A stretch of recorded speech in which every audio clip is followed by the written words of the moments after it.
CCI के pass खरीदी केंद्रों की कमी से कपास किसान परेशान हैं। 16 तालुकों के लिए केवल 10 केंद्र शुरू करे गए हैं, जिससे कपास बिक्री किसानों के लिए परेशानी का सबब बनी हुई है। मुळातच महाराष्ट्र हा कापूस उत्पादक राज्य म्हणून देशात प्रसिद्ध आहे।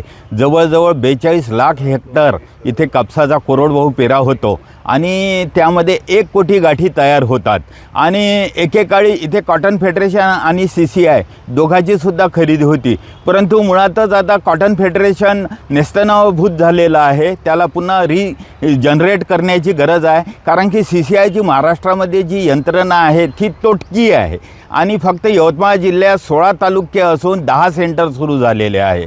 त्यामुळे काय होत आहे की केंद्रावर येणारी गर्दी आणि जाचाकटी यामुळे कापूस खरेदी फार धीम्या गतीने सुरू आहे। माझं म्हणणं आहे, एक तर कॉटन फेडरेशन सुपर कापसापासून तर फरतळ कापसापर्यंत हा कापूस विकत घेण्याची त्यात प्रोव्हिजन होती, परंतु सीसीआयची यंत्रणा ही फक्त प्रीमियम कापूस घेण्याची आणि 10% कापूस खरेदी करण्याचं यांचं लक्ष असते।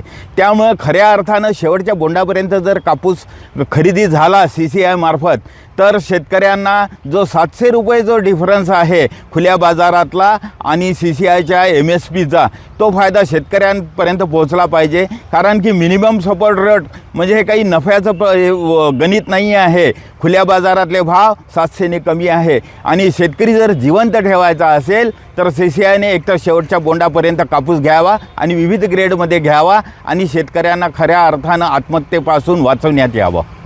महाराष्ट्रामध्ये विधान परिषदेमध्ये विरोधी पक्ष नेते दानवे साहेब आहे आणि ते जालना जिल्ह्यातील कापूस बेल्टमधील आहे, त्यामुळे त्यांना कापूस उत्पादकाचे दुःख माहीत आहे। विदर्भ हा पूर्णपणे पश्चिम विदर्भ हा पूर्णपणे कापसाचा बेल्ट आहे आणि त्या कापसाच्या बेल्टमधल्या शेतकऱ्यांना न्याय देण्याची आता फक्त जबाबदारी विधान परिषदेमधल्या विरोधी पक्ष नेत्याची आहे, कारण विधानसभेत विरोधी पक्ष नेता शिल्लक राहिलेला नाही आणि विरोधी पक्षाचं काम शेतकऱ्यांची बाजू धरणे आहे, असे माझं म्हणणं आहे।